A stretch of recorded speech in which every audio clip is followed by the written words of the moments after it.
In this video, I sit down with my client and I would say now good friend, Paul Cope. This guy is unbelievable. His story. He went from being a super successful lawyer and basically realizing that after kind of achieving it all, that it was not serving him and he was not happy, and he kind of just cast it all away and went down a spiritual path. And now he's taken everything that he's learned, he's put it into a coaching model, and he's so amazing at taking these spiritual concepts and putting them into easy understand stories. So if you are that person, if you're the person who has kind of like ticked a lot of the boxes, but are finding that you're not feeling fulfilled, or maybe you're still ticking some boxes and you're still starting to question, is there more? This is the podcast for you. Paul is the guy that you want to listen to.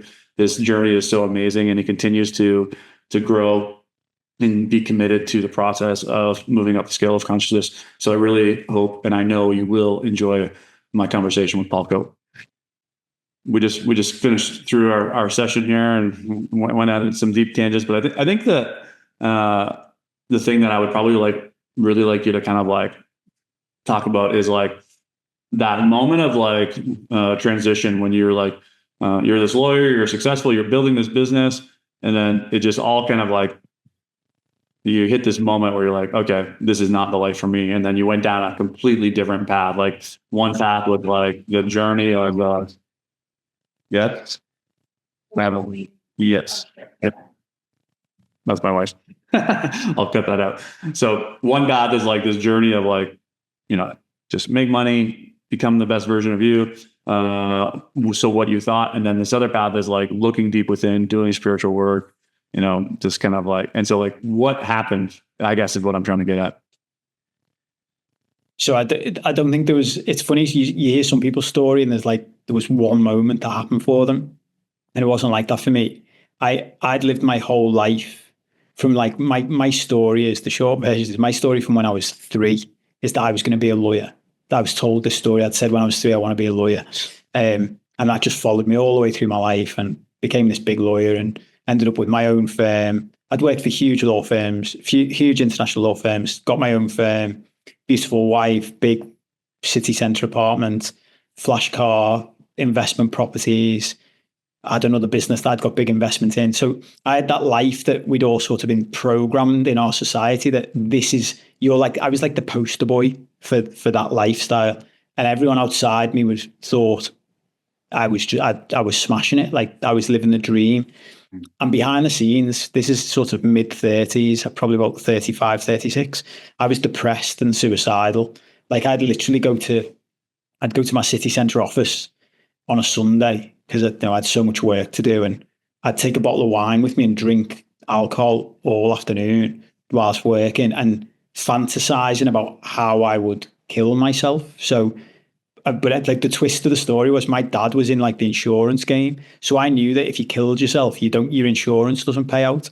So I had like £1 million insurance cover. So I was thinking about ways, like creative ways I could die, get someone to kill me so it wouldn't look like suicide. So my insurance would pay out. So we've talked a lot lately about Mr. Nice Guy. Even in my suicidal thoughts, the Mr. Nice Guy was coming out because he was trying to make sure my insurance paid out to people I left behind and make sure I didn't hurt my family by them thinking it was suicide. And I just got to a point where I was like, this is crazy. Like, we've created this life. The one moment I did have, which was a breakthrough, is, I haven't talked about this for ages. I remember thinking, how have I managed to build this life around me and basically build a prison around myself? I feel trapped inside this life I've built. And then one night I just had this like light bulb moment where it was like, no, I'm wrong. A prison is built from the outside. You get locked into a prison. I've built this around me, which means it's a fort, not a prison. And if I built it, I can take it apart. Mm-hmm. So that was when I was like, well, hang on, rather than jump straight to killing myself. And I have this conversation with people who are depressed and suicidal. And I always say to them, look, I know this is not in the wider public, people would not like this conversation. But I always say to people, the idea of killing yourself, people start shaming you for wanting to kill yourself. That doesn't help. You're just adding shame on top of shame. So let's just put that to one side for a second and think, what else can you do before you get to that drastic decision? And I just thought to myself, well, if I'm going to get that far, I might as well just rip everything apart and start again. So I literally sold my law firm, got rid of all the houses. And I often say to people, when people hear you sold a law firm, they assume you became a millionaire. Mm-hmm. That didn't happen. Like, I had loads of debt. I had about £250,000 worth of debt that was still there after the firm had gone. Sold my houses, didn't make any money, divorced my wife, took all the debt from that relationship. But I just stripped everything back because at that point I was like, well, because of my lawyer brain and the way I've always thought about things, trying to solve problems, I was like, if the way I've been taught to live my life is this, and we've not just me, everybody, and I've got to this point and I'm this unhappy, then there must be something else going on. And I want to figure out what that is. And that's what just led me to 6.5 years now of just going down this rabbit hole, basically, and constantly delving deeper into emotions and psychology and human behavior, and now spirituality and everything beyond that. Like, why are we the way we are? Why is our society so flawed, basically, that we're still programming people to behave the way I behaved, even though everyone's miserable who does that? Like, that programming still repeats. So that's where the shift was between that old life and the new life. And I see it very much like that. I talk about that now, like there was an old me that died, and now there's a new me that is this new version, which is on a completely different path. Yeah. And that would be to me too. Like, people used to describe me as like the party guy and the guy that would, get drunk 5 nights a week kind of thing. And now, like, I'm a complete, opposite of that version of myself. I was also the angry guy, and now I'm like more of the happy guy. And so, yeah, I definitely relate with that, of like that, like that version of me. And actually it's funny because my friends used to have a nickname for me, which I gave myself, which was Ace, there's like Dave and then there's Ace. When Ace is like the extreme partier, right? Dave is like who I really was. And so my friends always joke and say Ace is dead. and it's true in some ways that Ace is dead. But there almost has to be that shift, and then one of the things that you and I have talked about is that as people begin to go down that path of spirituality is that, and this is what you and I were talking about today, actually, is like,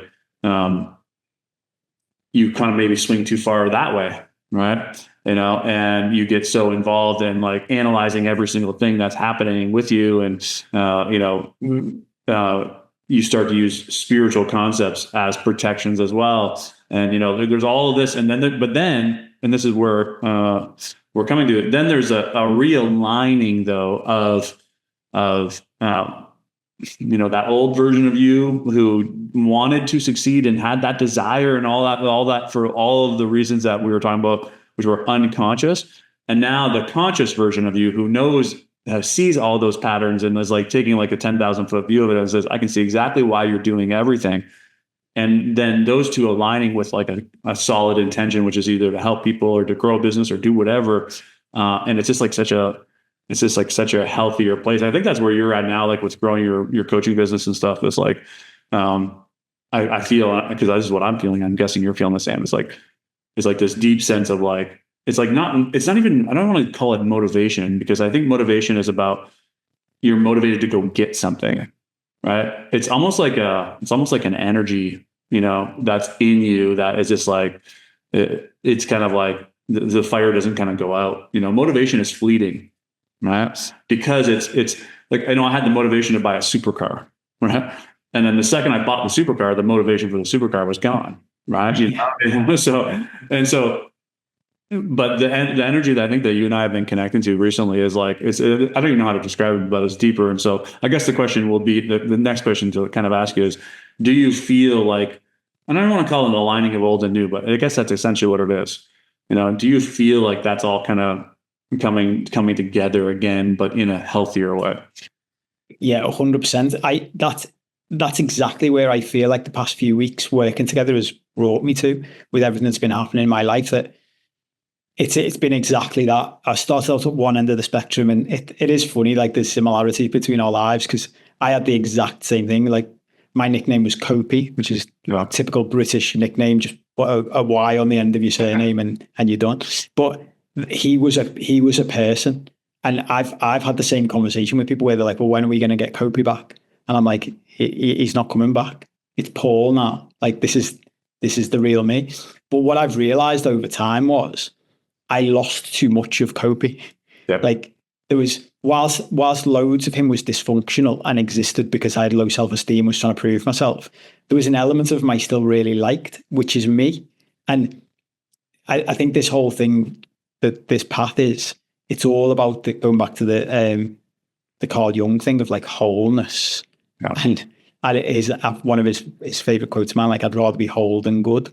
Like, that's very applicable to me now, because I've gone from the guy at one end of the spectrum. Can I swear on your podcast or not? Of course. Mm-hmm. Yeah. So like the bastard at one end of the spectrum, and then all the way now to the other end of the spectrum, being too much of the nice guy.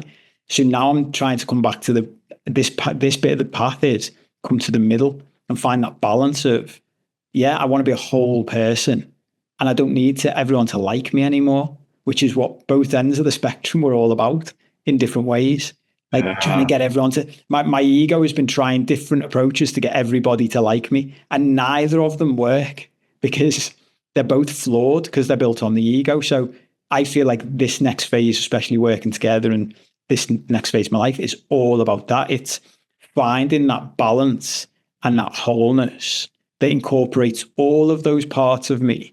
So the bits of Copey I really like, the confidence, a bit of the cockiness, the laughter, the joy, the happiness, the excitement, a bit of danger, but this time mixed in with the compassion and the kindness and the emotional evolution, and being able to sit in my feelings and all of those things.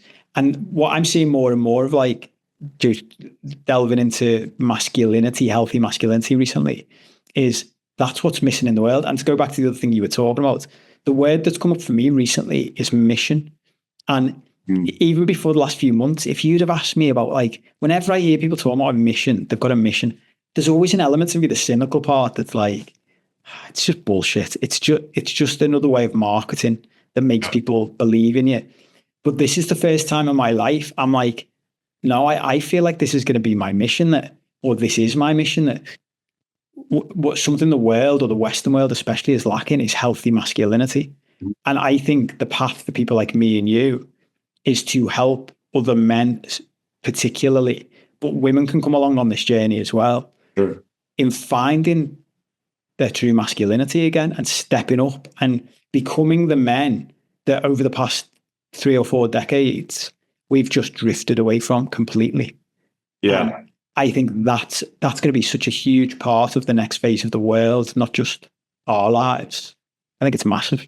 100%. And I think that, women coming into the workforce and like everything that's happened over the last 30, 40 years, it's kind of swung away from like masculinity. It's like, it's wrong to be masculine. It's wrong to, wear your emotions on your sleeve, all of this stuff that goes along with that. And again, like the pendulum swung too far in one way. And now I think we're coming back into it. But like you articulated that so perfectly about Copey and Paul and like, but ultimately both of them were just trying to get people to like you. And so where your real power lies is in your truth, like that you are now aware of too, which is another, I think, really important thing. Is like, before I thought my truth was I was an entrepreneur. Like that's what I thought my truth was. But that truth was really just a protection that was implanted in my brain, a belief system that I took on, that being an entrepreneur is how you made money, and how you make money is how you don't feel shame. All unconscious, completely unaware of it all. So if anyone said like, what do you do? I'd be like, I own businesses. Like that would be who I was, right? But now there's a real true alignment with my truth. And it's not very hard to find your truth either. It's like, if you just have to look a little bit beyond like some of these protections, and then you can usually tune into like what your real truth is. And then the trick is to speak it with compassion. It's like everyone says that, just be brutally honest, but You don't have to be brutally honest. You can be honest. You can be honest with kindness and compassion. And so if you just never waver from that, even if it is out of a protection, right? Even if it is out of a protection, like maybe you respond out of anger because they're pushing a button on you. But as long as you still speak your truth, right?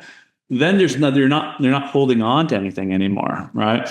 But after you speak your truth, you also have to be willing to deal with how you feel after speaking that truth. Like, for example, if someone says to me, hey, I really think you should invest in this, and I say, so yeah, maybe I'll think about it. But when my truth is, I'm not fucking doing that, right? And so if I spoke my truth, I would have to process through and feel like this guy doesn't think I like him, or he doesn't like me, or whatever it is. And this is like a big awareness that I've been coming to recently, is that a lot of the things that we do are hidden under this shroud of we're the nice guy, or we're the good guy, or we're the good partner. But it's actually all our own protection to not feel the pain of people not liking us, or to not feel the pain of people thinking that we're a bad partner, or whatever that may be, or to not feel that. For me, one of the reason I came to this awareness was to not feel my kid's pain. When my kid was sad, I want to take that pain away, right? And so all of these tools, the nice guy, the agreeable guy, all of these tools that I had created were all about my own protection, essentially from feeling sadness. It's really what it came down to. Like, if people didn't like me, I felt sad, right? And so less than, whatever, unworthy, whatever you want to call it. And so now I've just been turning towards it, and it's been like this game changer for me. And actually so much so that there's a bunch of relationships in my life that I thought I had to have conversations with those people to to heal. But I just recognized that the only thing I wanted out of the conversation was for them to not think I'm an asshole. Right. And so I've just been leaning into being okay with people thinking I'm an asshole. And like that has been huge for me. And I know like yours is kind of more like you were like the golden boy, golden child your whole life. And you've always had to kind of uphold that image. And so now it's like, for you, I think it's like moving into this place of being okay not being the golden child anymore. And so, you're still working through that, but I don't know. Why don't you give me your perspective on that, of like, because you're starting to do it, like turn towards people not liking it. Well, it's funny on the golden child thing. I've got an older sister, and we were talking the other day, and I've started being more honest with her as well, because I realized it wasn't just my mum and my dad that I had issues, especially my mum, about speaking my mind. It was my sister too. And so I've started leaning into that. She's very good at speaking her mind and saying whatever she wants. And she kept referring to me as the golden child and her as the devil child. And she's done none of this work other than the stuff she picks up vicariously through me. Mm. And I was trying to sort of gently highlight to her, like, and without going into it too deeply, but the benefits she gets from labeling herself the devil child, like, it just gives her this freedom. There's no pressure. Whereas the main thing I was telling her was, like, everybody talks about the golden child like it's a good thing to be. Let me tell you from the experience of the golden child, it's not. Like, there's so much downside to it. The pressure that is put on you as a young person, that should never have been your responsibility to look after the entire family. Like, I literally had people saying to me when I was growing up, it's your responsibility to take this family to the next level, like to take us to where we need to be. And I remember just nodding along with it and being like, yeah, okay. And then all these years later, I'm 44 now, still trying to unpick the programming that's damaged me because of that. It's crazy. And the truth is, and we said this on the last call, like the only thing that all of this work comes down to is taking action. At the end of the day, you can do whatever you want, you can learn whatever you want, but if you don't start taking action, and nothing changes. And that's what I've been leaning into, which is upsetting people. But exactly what you said, I love that phrase. I say the same. You don't need to be brutally honest. You can be honest with kindness and compassion, and be assertive. And that's what I've started doing, and just having to sit in the discomfort of being disliked. Like, literally thinking, these people don't like me now. Even looking at my own family, and And Joe, the stories of I've said for a long time, I think if you asked my family to be completely honest and said to them, we can wave a magic wand and just bring Kopi back, would you all be happier? They'd all say yes, because that's who that version of me is who they thought was the real me. And that version of me fits into their play. I talk about our families as being like, we were all born into a play. And when we were born, we were handed a costume and a script, and without knowing it, and we had to play that role. And I remember chatting to my very first therapist about this years ago and saying how this is the problem, that when we change our lives, it doesn't just affect us, it affects everybody else in the play. Because all of a sudden they're going, hang on, this isn't what the play is. This is not what you're meant to say. This is not what you're meant to do. You're ruining it for everybody. And I've felt that loads as I've changed. And then that's even more discomfort to sit in, because you're seeing how it's disrupting their patterns and their lives and their stories. And the reality is, the only way through it is through the pain. Like, sit in it and constantly. And something I love about speaking to you and doing our coaching sessions is, even seeing, we saw it on the last call we've just had, the moments where, without realizing it, I was going back down the path of, I need these people to like me. And my ego justifies it to me in a way of saying like, no, it's because we need to stay true to our integrity, and we need to have this conversation. So it all feels good. But actually, if you look behind the motivation, which is what I love being coached about, because it gets you to see stuff like that. You look behind the motivations. Well, what's the outcome you want from this? Oh, I want to leave that conversation with them saying, well, despite all these bad things, he's still a nice guy because he sorted it out and he faced it and stuff. And you're like, okay, and what would it feel like to just not have that conversation and leave them thinking that you're not a nice guy? And that's when it all comes up, being like, oh, that feeling in your chest of, it's like, okay, we'll just sit with that and be okay with it. And we've talked a lot about one of my deep-rooted beliefs from childhood is this, or values, is this need for freedom. And the breakthrough realization over the past few weeks is that freedom that I'm looking for is actually the freedom to be myself.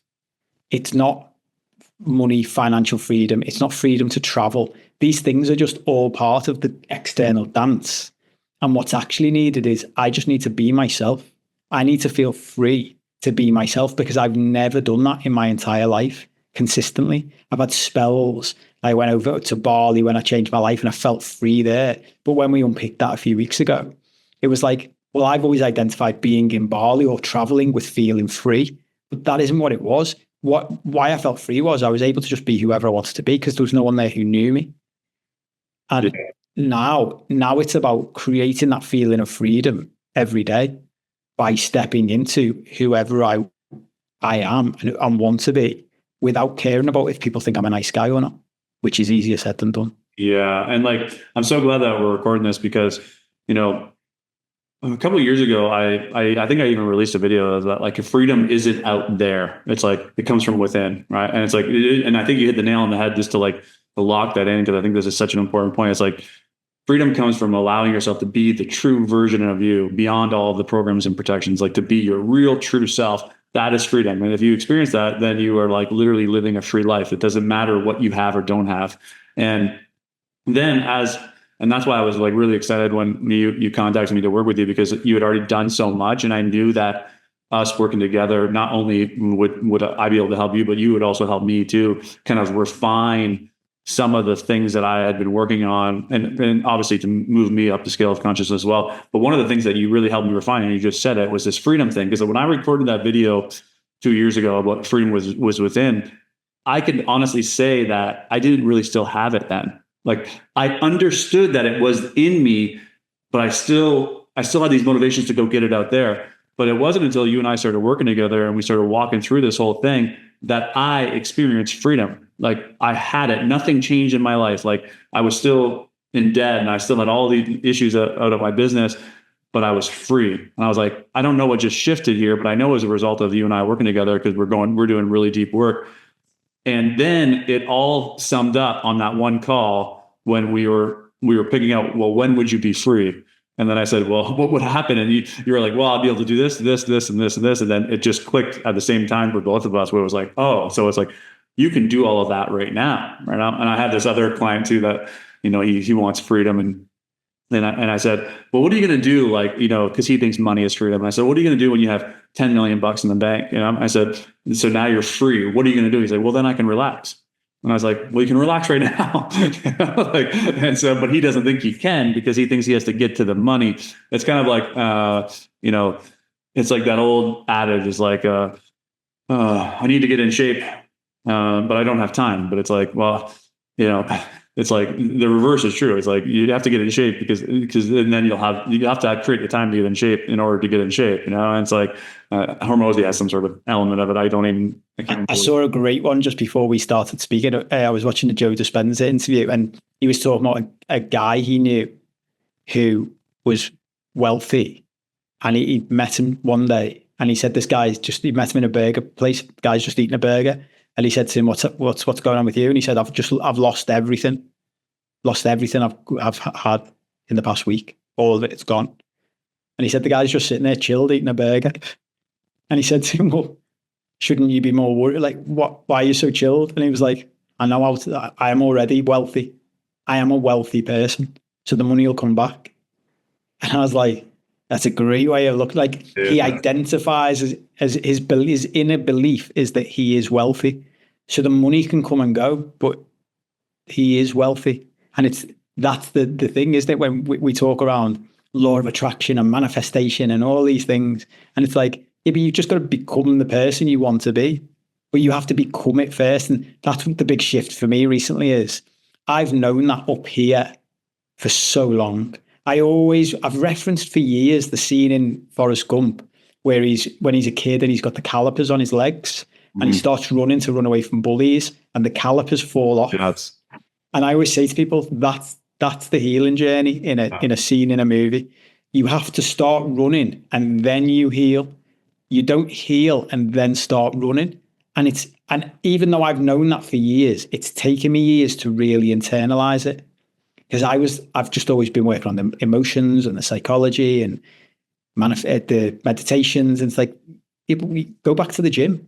We did an exercise a few weeks ago and you gave an exercise saying like, what would the fully fit, healthy, flexible version of you look like? What if you asked him, what did he do to get to where he was? And I wrote that out and just started doing those things. And 3 weeks later, I feel 1,000 times better because I already know now I am the healed version of me. The rest, everything else is just inevitable. Everything else will just catch up now because as I live this new life, I am him. Same as being financially abundant or abundant in love. It's like, well, become that person first. And I always think it's really interesting because in most of us, this goes back to, I did NLP many years ago and it goes back to NLP. Like most of us have got these skills in one area of our life, but we don't apply the same skills in other areas. So I've said this in like the business world for years, like going back to when I was a lawyer, everybody else would sort of, I think it's the same structure in America, like you have partners at the top of the law firms. Yep. And most people the way they behave would be, well, make me a partner, promote me to partner, and then I'll start acting as a partner. And I used to say to people, that's not how it works. You need to start acting as a partner would act and force them to make you a partner, which is what I did in my career. Like I've always just gone, what is it I want to be? Well, I'll just become that. And then you've got no choice but to give me the money or give me the promotion or it's my law firm or whatever, set up the company. But I've struggled in other areas of my life to do the same thing. And now I feel like I'm just applying all those things I knew in that area. Because I guess if I'm really honest about it, of all my issues going back into like childhood wounds, that was the easiest part for me to apply those things. Mm-hmm. Whereas in my romantic life and my health, they were the hardest part to apply it, which is why it's taken this long to get there. Yeah. But now I'm applying it in those parts of my life. It's like you can feel it all. You feel the universe coming together for you. Yeah, 100%. And it's not that the universe wasn't there for you before. It's just that, and that's what I think a big thing that you said was, I think that's so important is that you knew it up here, but for some reason it still wasn't happening in your life, right? It's like what you need to do to get healthy, but for some reason you still don't go up and get healthy, right? And it's like, once you believe that you could achieve it, but the thing that I like to help people go further on is like, well, what is the mechanism that's preventing you from believing it, right? And there's so much happening consciously and unconsciously that people are missing. Like people will say things consciously, oh, I know I've let go of that pain, right? But unconsciously, I can take them back to a moment where let's just say like they're broken up with or someone cheated on them. And then I'll say, how much pain are you in right now as I walk them back in a meditation? As the past version of you, how much pain is she or he in this moment? And they'll be like a 10 out of 10, right? So the conscious projection is that I'm fine. But what's happening underneath the surface is that you're not, right? And so until you heal from that pain, the mechanisms that are creating your beliefs, creating your thoughts, which are creating your beliefs, are still at play. So even though you can say it consciously, you haven't dealt with like the engine, that's essentially still driving all of these thoughts that you are unaware of, right? And so that's why I always tell people like that positive thinking doesn't work, because it's like the unconscious engine is spewing out thought after thought after thought after thought, and it's all based on protection, because the ego's primary function is protection. So until we look and say, well, what is that engine, right? Oh, it's the pain of no one liking me, right? And I remember the moments I experienced this throughout my life. And then if you can connect to that pain and sit with it and feel it, basically what you do is you sit with that engine until it runs out of gas. And so now it runs out of gas, and the gas that it was helping provide was all these thoughts, and the thoughts go away. Then you have this space, and that's when you start believing. You really, truly believing, or becoming, I guess would be a better word, becoming that version of yourself. Like I knew what freedom was, but I hadn't become freedom, right? And it was because I had to let go of these other things that were still blocking my freedom. One of them being like I needed people to like me. Right? And so as I let go of that, then I stepped into what freedom actually really looked like. And it's kind of been a little bit fleeting. It's been here and there, but you kind of wrapped it up. And the other point that I thought you made was really great, was that the ego will convince you whatever it decides. So it's like, I always give people the example of like, if you want to really pay attention to the ego, like stop eating for a few days and just listen to listen to the back and forth of the mind. It's so neurotic. And it's like 1 minute it'll say, no, let's just stop this fast. Like you've gone long enough. Like you've proven your point. Like just go eat that cookie, maybe. Right. But then 2 seconds later, the mind will say, no, like we're sticking to our goal. Like we're going to achieve it. Then 2 seconds later, it's like, no, we've gone long enough. Like you can't do this anymore. Like this is starting to affect your health. Right. And whichever one you decide, the ego will justify that was the right decision to make. And so the point that you made that I want to like just articulate or put a pin in so people really get it is that anytime you're making decisions from ego, you're misaligned, because the ego is only obsessed with making sure that you remain safe. But we know that in remaining safe, we don't grow, right? It's like a ship is safest in the harbor, but that's not what ships were meant to do. Like ships were meant to sail. And so if we are making decisions from these places of protection, then we are going to stay stuck, essentially, right? And so that's like the nature of the work that you and I have been doing, is what has been the protections of the ego, and what is it protecting you from, right? And the more and more you start to make those connections, the more just becoming aware that there is a protection in place is usually enough to like begin the letting go process, right? But then at that protection, and that's where you and I are at, right, is like the stickiness. There's these few things that are like sticky that have just be reoccurring. You were talking about reflecting and looking through your journal, right, and saying, this is just a loop I've just been through, right? And that's spiritual growth. It's like you keep re-experiencing the same problem over and over and over again until you finally make the awareness that is necessary and you do the healing that is necessary to finally break that cycle, right? And so it's like, I guess it's just like learning to recognize these ego patterns and then choosing to try and align with higher self. And I guess what I'd be interested in hearing from you is like, how do you make that discernment from ego and higher self? I'm kind of putting you on the spot. I've never asked you this question, but like, when you're observing, you said you're observing thoughts, you're just watching it all, right? try and describe that difference between like being in thoughts and being observing of thoughts, I guess. And it's going to be a tough thing to describe because I don't. I was just going to say, it's a great question, because I was just about to say to you, it's one of the most important things, and why I think having a coach is so valuable. Because like I've been doing this work, and I say this to my own coaching clients, I've been doing this work for 6.5 years now, intensively. Like I live it. When I talk to my clients about the amount of effort it takes to change your life, depends where you're coming from, depends where you want to get to and all the rest of it. But like, I'm not sure I could have done more. Like I've worked with multiple therapists and coaches, and watched thousands of hours of YouTube videos and podcasts and read books, and been all around the world and learned from different places. And even after all that, and then I coach people as well. So when you're coaching people, lots of people I've met over the years, a Spanish teacher I worked with once said to me, once he taught me the basics of Spanish, he said to me, you should go and start teaching Spanish now.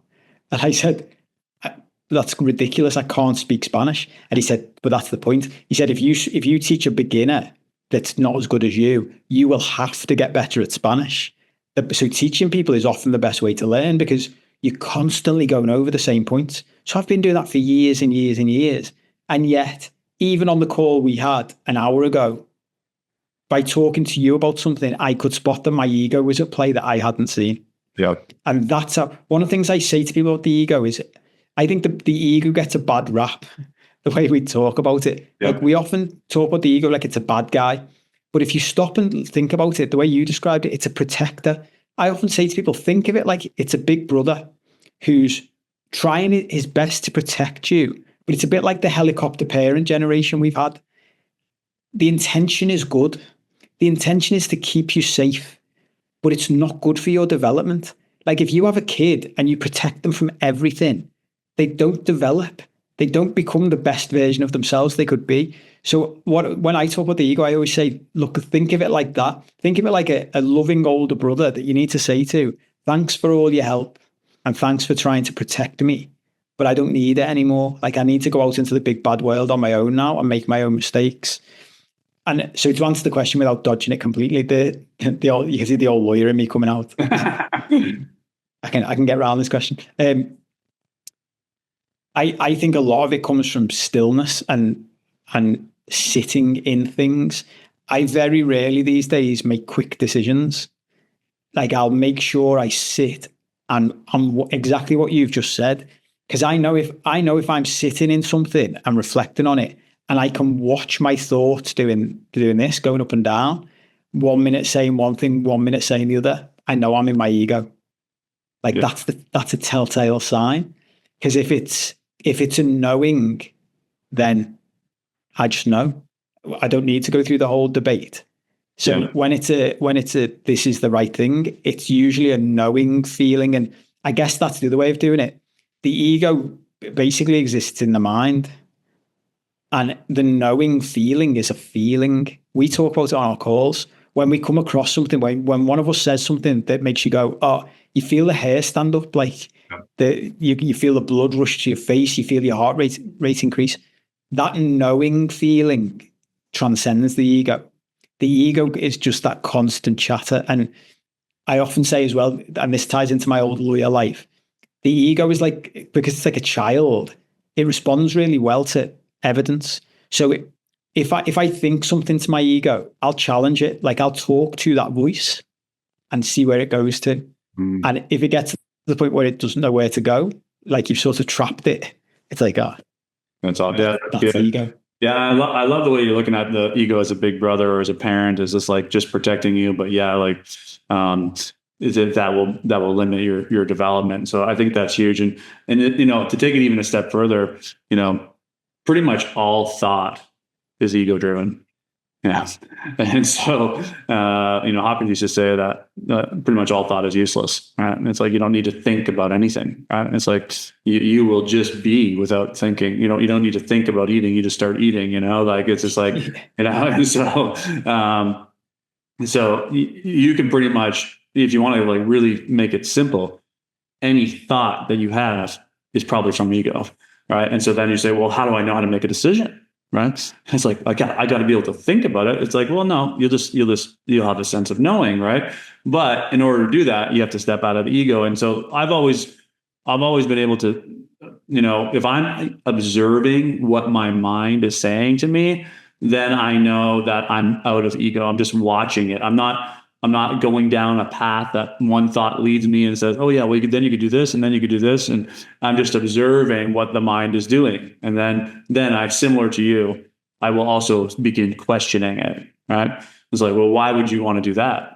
And then what would you be getting if you went down this road? How would you feel if this were to happen? How would you feel if this weren't to happen, right? And so then I start to uncover what the mechanism of all of these thoughts were. And it's like, what is it protecting you from? And the second I recognize what the thoughts are protecting me from, then from that place of observer, I just turn towards the pain, and then those thoughts go away and the answer reveals itself to me in a second, right? And so it was the noise of the mind. I can actually give an example of this. I remember I had this cat, and it was like 20-year-old cat. And we came home one night, and the cat was like acting all weird. And she used to jump from our kitchen table to our island, and she was getting old. And sometimes she would miss. And I think what happened, she missed and hit her head, and she was like, had a concussion or whatever. She was a mess. And so I said, well, let's let her sleep and we'll make the decision in the morning. Right. So it's like, now like I get up at like 6 a.m. because I'm worried about the cat. From 6 a.m. till 2 p.m, I'm pondering what to do with this cat. Like, do we take her to put her down? Do we take her to the vet? Do we, whatever it is, she's 20 years old. Like, we know she doesn't have much life left. And just back and forth, my wife and I are having a conversation. I'm calling people, calling vets. And then finally, my wife actually pointed out to me, she's like, well, why don't you just go and sit in a meditation and see what the answer is, right? So like I sat in a meditation for 5 minutes and in my meditation, I just let the mind go blank. I tell the ego essentially, hey, I don't need anything from you. I'm going to get this answer from that all-knowing power of God. To me, it's God. And so then I sit there and it's like, the message came to me in an instant. It was like, the cat's going to die either way. You just choose how you want the cat to die. Like, she can die with you in your house right now, and you can just let her sit here, and we don't know how long it's going to take, but she's going to die. Or you can take her to the vet and put her down. But either way, the cat's going to die. It was like this. There wasn't a question anymore about it. It was like, it was a sense of knowing that cat was done. Right. And it's like, I didn't even have to go to the vet and say, when I brought the cat into the vet was like, we're going to put this cat down. Right. He wasn't trying to solve it. He knew. Because that was the sense of knowing. And it's like, so I spent, I don't know how many hours when I got home that night pondering, another from 6 a.m. till 2 p.m. pondering, trying to figure out something that was going to protect me from the pain I was going to experience. But then I get into the meditation and it was like, you're going to experience pain no matter what. Mm-hmm. And so it's like, now you just choose how you want to experience it. Right. And so then we made a decision to go put the cat down. And so like, that is like an example of like the clarity that comes, and there is no thinking that is required. It's actually the reverse that's required. It's to remove yourself from the thinking, because most of the thinking is all protection. Yes. Yeah. 100%. I saw a quote a few days ago, which reminds me of this, which is, the heart ought to lead the head, not the other way around. Yeah. And it's that, isn't it? It's that knowing messages from God, whatever. We always talk about this, like whatever people are comfortable with, like describing it as, it's that. And it's really interesting that as soon as you said that line about organs, that like all thought is useless, that really resonated, because I was like, yeah, why are we doing this with anything? In my old life, I loved pros and cons lists. I would sit there. I remember with my ex-wife at one point, like making a pros and cons list of like whether we should split up. And you're like, did that mean, if you said that to me now to do that, I'd laugh. Like, sorry, if you got to the point where you need to make a pros and cons list, it's not a good sign. Right. Yeah, no, and it's so true. And it's like, we all want to, and that's the other thing about the ego. It's like the ego wants us to believe that we are it, right? And so it wants to claim ownership over anything, right? It's like, even like, I have to watch this even in coaching. It's like, I have to watch the ego trying to claim like, oh, I was the result of that person's transformation. And so it's like, now that's a little bit tricky, but it's like, yeah, sure. when I say I mean higher self, had to put myself in a position to help other people. So yes, there is an element of, taking ownership and saying, yes, like, I'm grateful that I was here, but the ego wants to say that, like, if it wasn't for me, that person was going to be fucked. And so it's like, you have to be really careful of the ego, because it just wants to claim ownership over every single thing. So it's like, when you make the pros and cons list, if there's more cons, and the ego's going to go, yeah, well, we do it, right? There's more pros. Yeah, you're right. We should stay together. Right? And so, Yeah. So definitely watching the ego, and like learning how to observe the ego and learning how to identify the ego's protections is kind of like, well, actually, the whole path to enlightenment is the transcendence of the ego. It's stopping believing that you are that little voice in your head, right? And starting to identify with who you really are, which is an energy, right?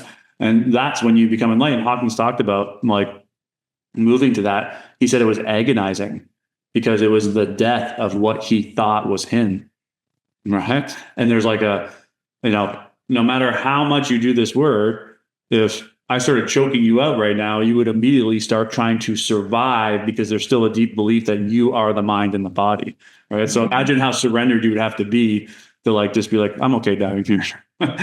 Really trusting that you're going to go on, right? And so now I don't suggest doing that to anybody, but of course there's survival instincts and everything like kick in. But that's kind of like, it's kind of an extreme example, but this is what's happening in the mind. The mind is thinking you can't handle, let's say, for example, people not liking you. And so we have to make sure we protect against that. It's essentially the same thing as grabbing at the neck of someone trying to kill you. It's like you're doing everything in your power to survive, right?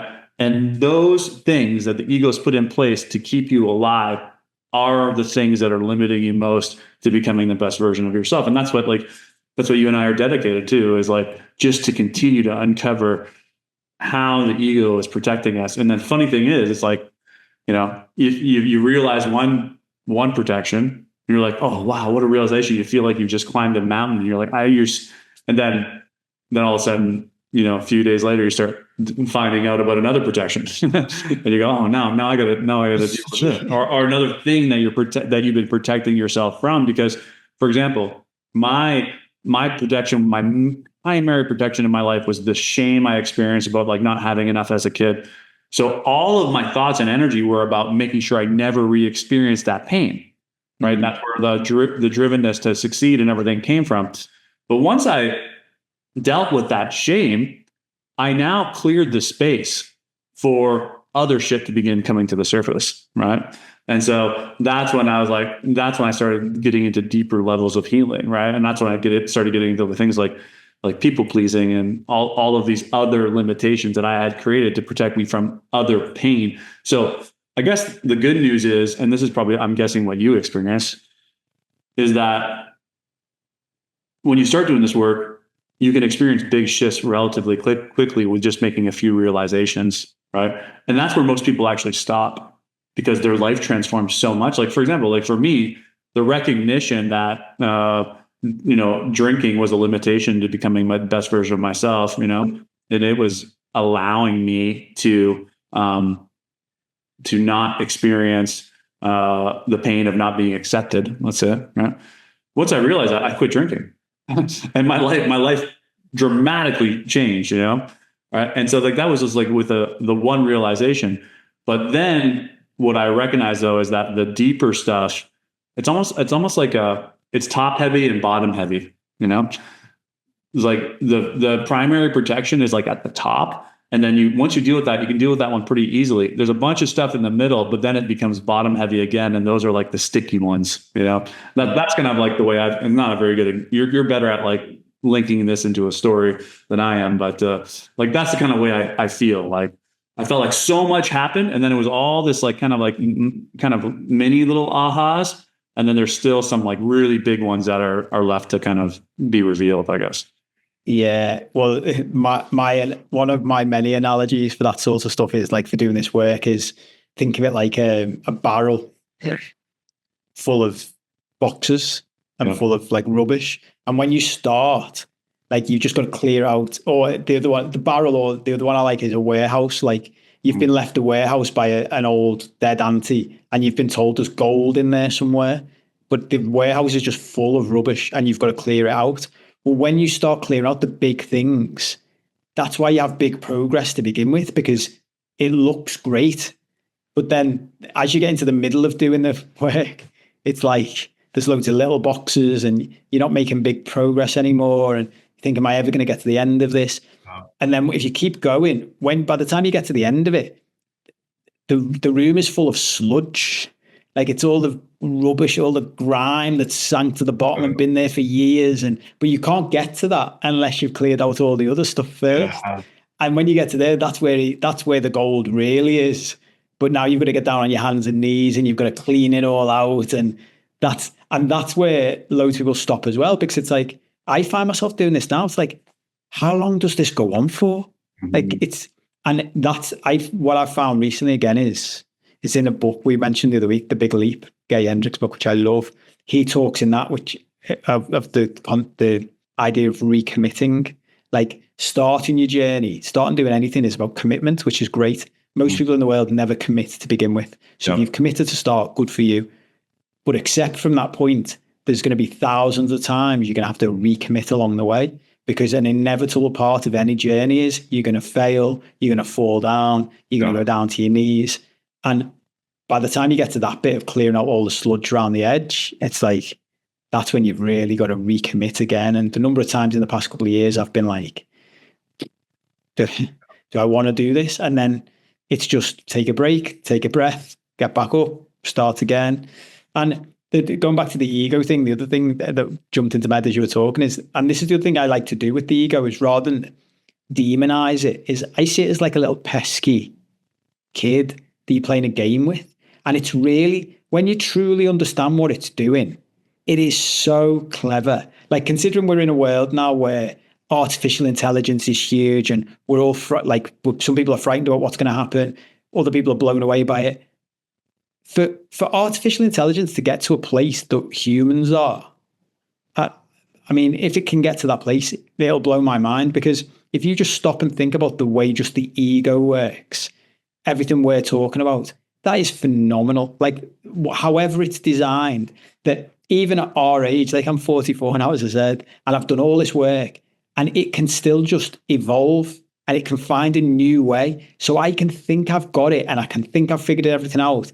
And it says to itself, now I'll just go away and I'll come back in a different form, and you won't be able to see me anymore because I'll be in a different costume. Yeah. And there's a movie, you know what I'm like with my movies and messages and stuff. Yeah. It's an old movie, The Devil's Advocate, with Al Pacino and Keanu Reeves.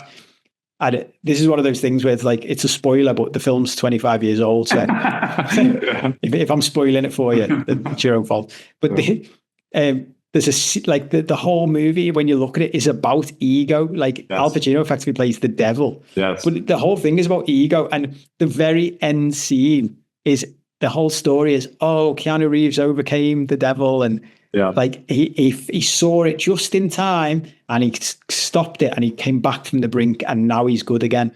And the very last scene is basically Al Pacino winking at the camera, which is the ego saying, I'll get him a different way. I just see exactly where you're going. And it's funny because that movie, being 25 years old, that movie is like, there's some movies that there's like this, they stick with you, sure, I couldn't recall specific things that happened, but like that scene, when you think everything is fine, and then Al Pacino winks, you're like, motherfucker, right? So it sticks with you, but that is like, and that's why I said I knew you would have a better way of describing this, because that is such a perfect example. And like, people are worried about AI, but it's like, people don't even have a clue about how advanced the ego is. The ego is, not to mention actual consciousness, right? Like the ego is like nothing compared to consciousness, right? The ego is of this world, and I guess it could probably come in of like, you're probably bringing things in ego wise, karmically, and all that kind of stuff. But like, when you die, the ego dies.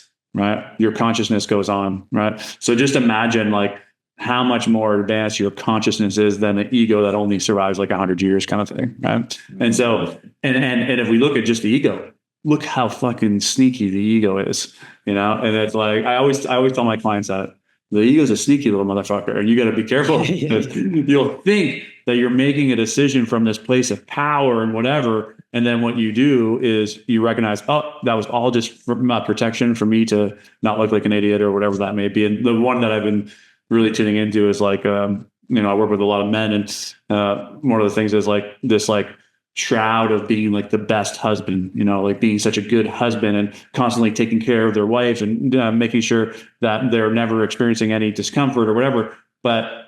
And so to the outside world, everyone thinks, oh my God, you got the best husband in the world. But in reality, it's just protection that husband created to make sure that his wife never experiences sadness, so that he never has to experience the sadness that he feels when she's sad, or he never has to experience the fear that she might leave him one day, because, he is constantly showering her with all this praise, attention, support, whatever. And so it's like the ego is so sneaky that it will hide its protections in like good deeds, essentially, as well. Right. And so it's just really interesting when you start to like uncover it all. And I think the most important part is like we have to take this stuff like lightly, though. It's like, and it's hard not to, like, and you talked about like Kopi, and I had Ace, but the reality is that Kopi was just you being you without all of the fear of what people will think. Yeah.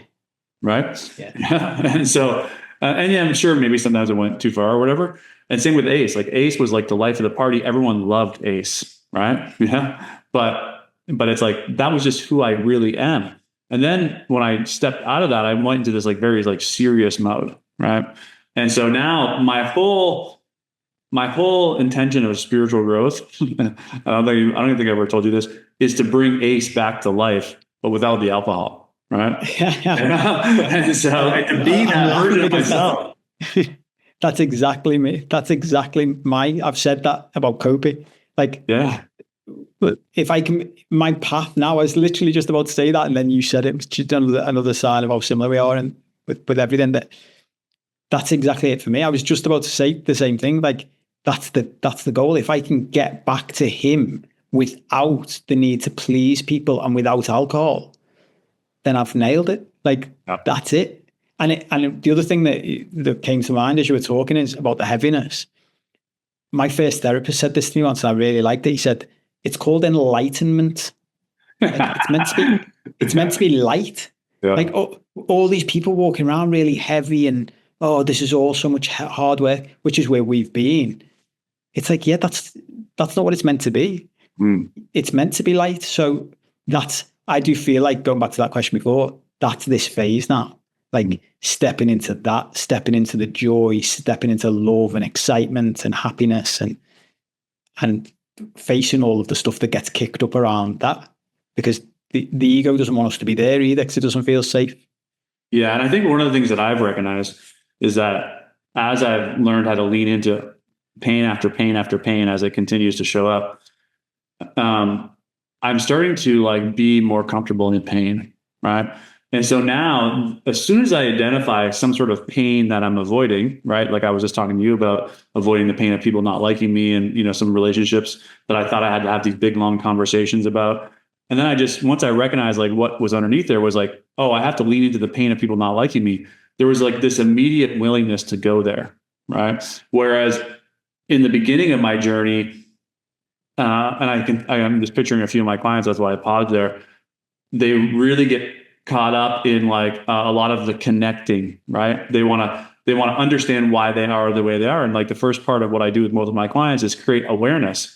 And so in that awareness, they start to get back some power. But the next step after awareness is to actually begin feeling that pain, right? And so people want to stay like locked in the awareness phase, but the next step is actually to begin leaning into this stuff. And the more you get comfortable in leaning in, the more you're willing to do so. And it doesn't have to be this big giant process, because you understand how the ego works and you can navigate around it quicker, and you can connect to the pain and stay in the pain, right? But I was joking with one of my clients saying, like, I've coined myself the letting go coach and like even trademarked it, but I still resist like the letting go process, because it is facing the thing that you've been avoiding your whole entire life. But as I've been doing it more and more, I do find that I am way more willing to sit in discomfort than I was in the past. Like even with my kids, like, my daughter, like she'll cry at night or whatever. And I just let her cry now. I don't try and make her feel better. I'm just there and I support her. And I say, no, you're sad. I know you're hurt or whatever it is. And I just stay with her. Right. Whereas before I was doing this, her sadness was creating sadness in me and I wanted out of that sadness. So I tried to solve her sadness. Right. But now I just let her sit in her sadness. I recognize that it's creating sadness in me and I sit in it too. So we're actually sitting in our pain together and letting it pass, which is like, it's actually kind of like a beautiful thing in some ways. Right. 100%. Yeah. And I always say, like, to clients, the gift you're giving your child by having done the work is priceless. Like, you couldn't give a child a bigger gift than that.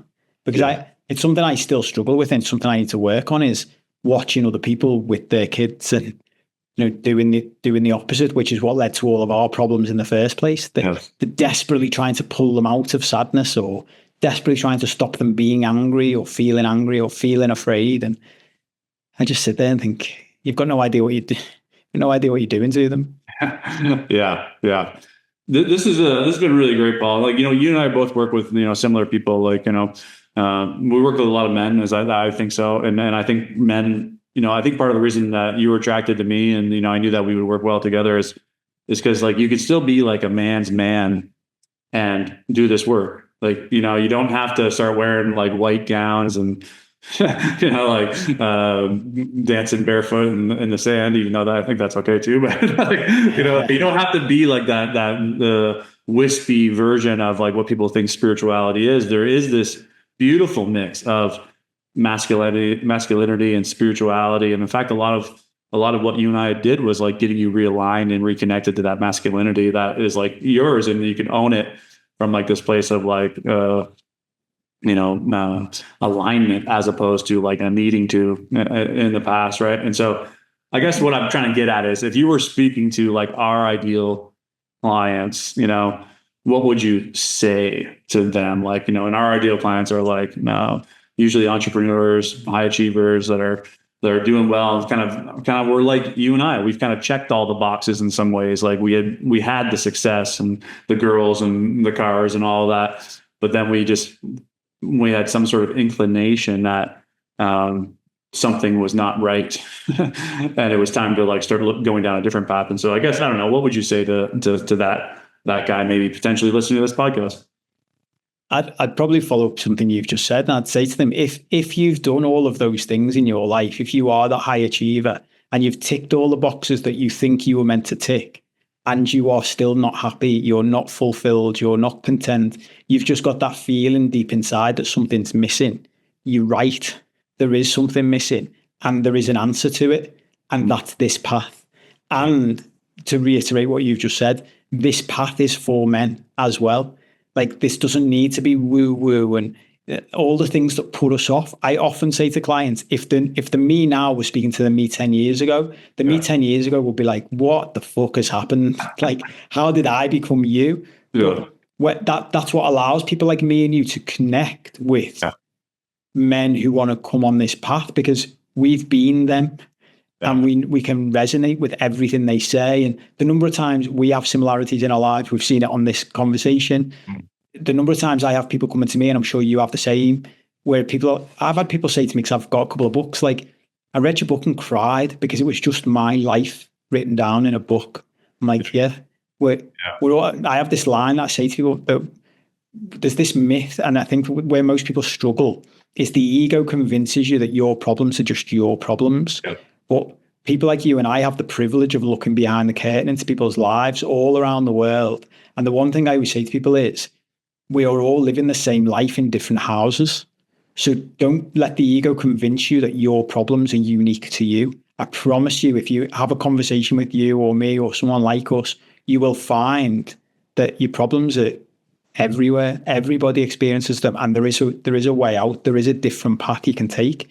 And for me, that's the path we're meant to be on. So it's worth at least trying it, because I go back to I love the Einstein quote of the definition of insanity is doing the same thing over and over again and expecting different results.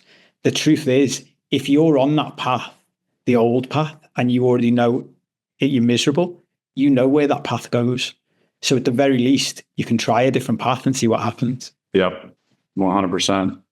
Yeah, this has been great, Paul. We'll also do like a yearly podcast and check in and see how things are going, what new ahas are coming for both of us, because we're both on a very similar road here. So it's been great. It's been great working with you, man. I knew when you called me, we had our first discovery call. I'm like, this is going to be like some magical shit, and we could probably write a book on the sessions that you and I have had together, like literally, right? And so.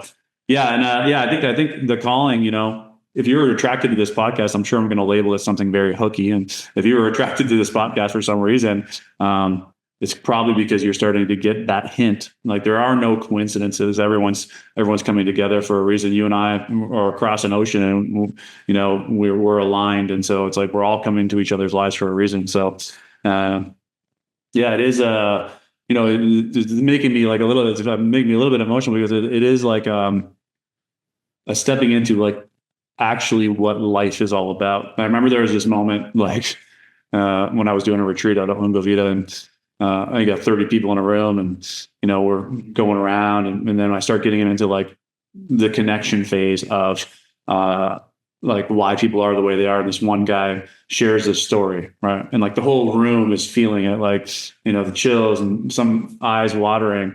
And then I just paused everybody in that moment. Right. And that's kind of the moment I'm feeling now, is that I said, this is what life is supposed to be about, right? Which is like, we're all beyond any programs or any beliefs. We're all completely 100% present right now. And we're just feeling love.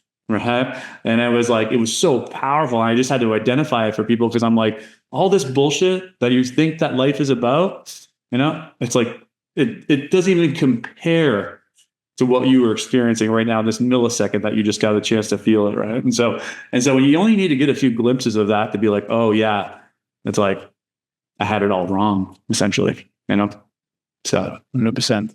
Yeah.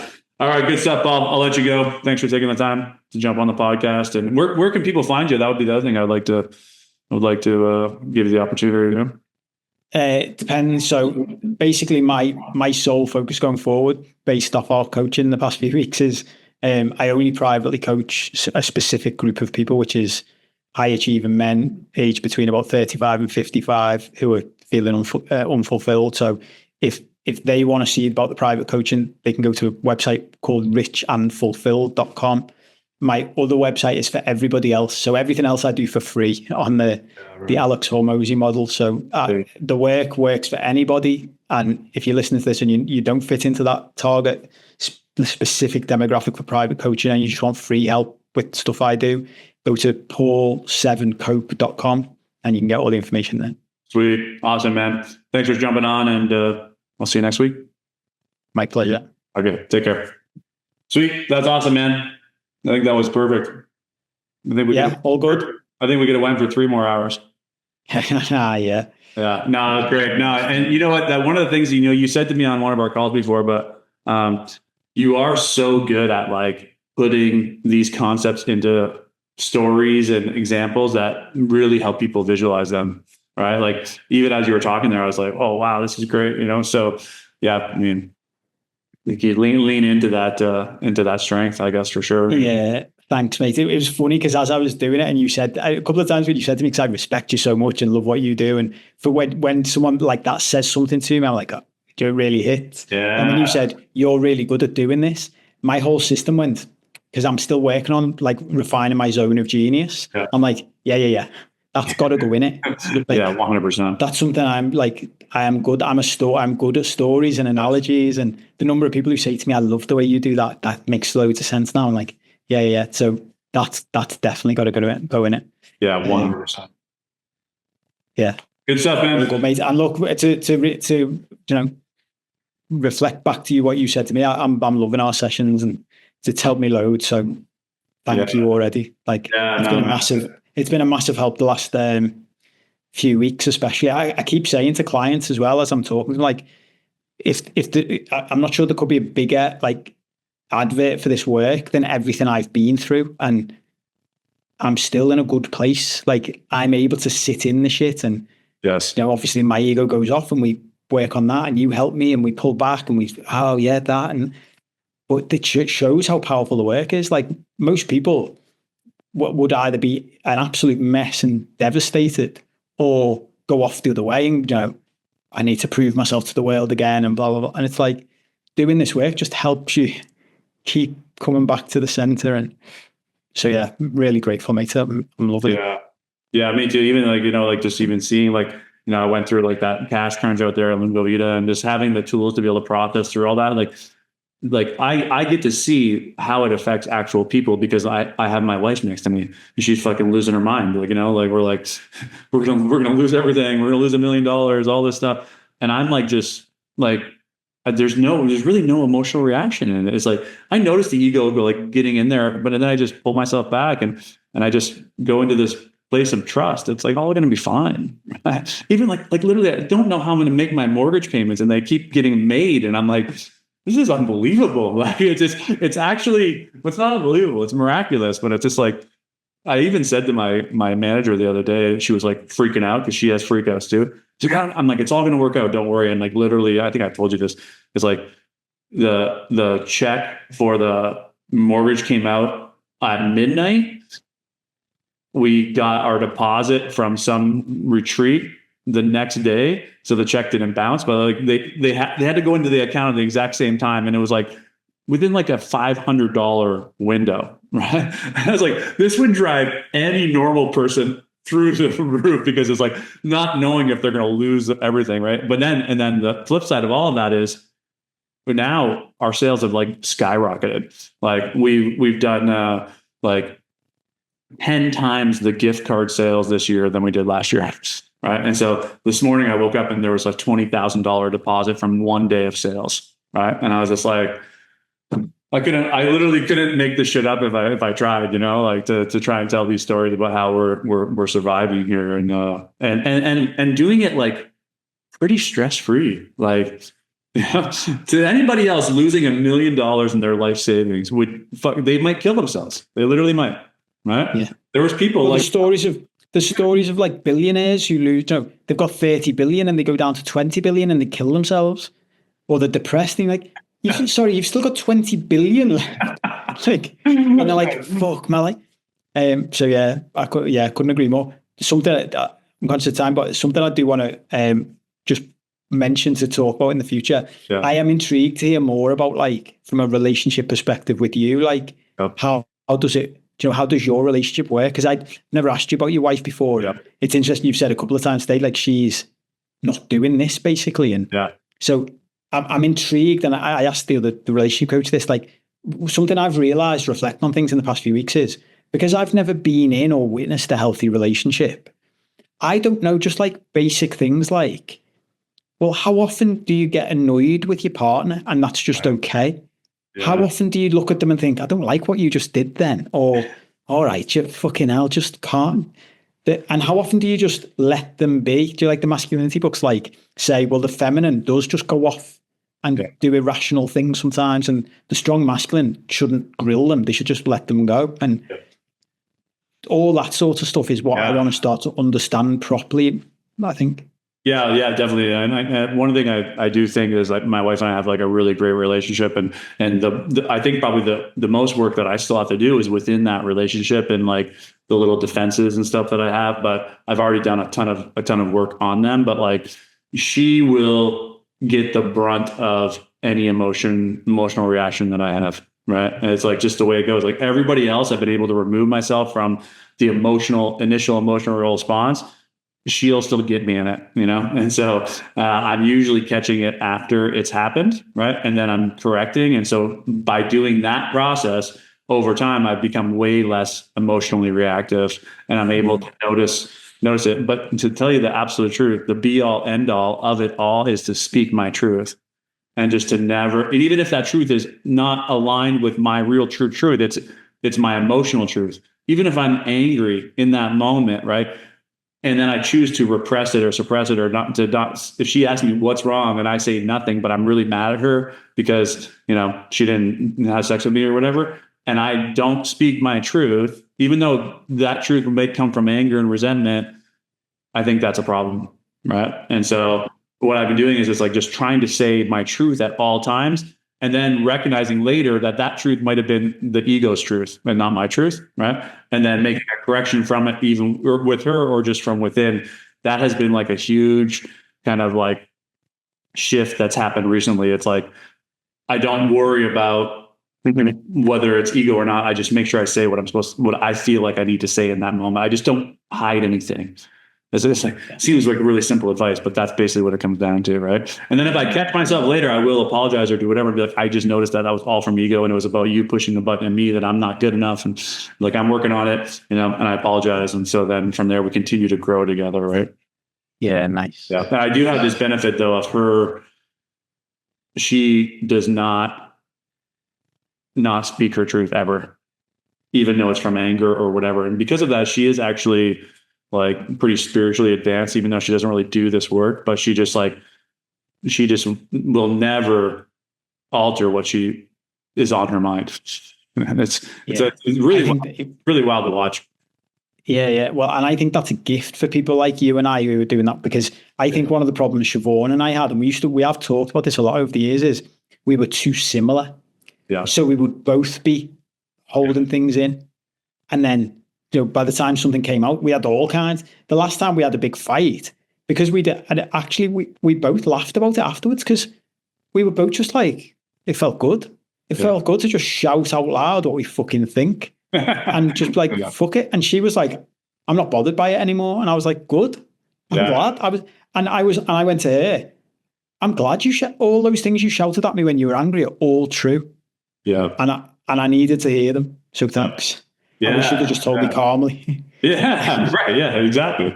Right. And so, I'll start reflecting more on that and noticing because I'm like, it will help me too, because I want to continue to grow in my relationship with her as well. Like that's one of my, my top 5 goals is like be a good father and husband, and so to continue to move that connection closer and closer together. And I recognize that my protections are up, within that relationship. Right. And so, it'll help. Absolutely. Cool. Really good. All right. Good stuff, Paul. So see you Friday. I'll send you over an invite. Thanks, mate. Have a good weekend. All right. You too. Take care. See you. Bye.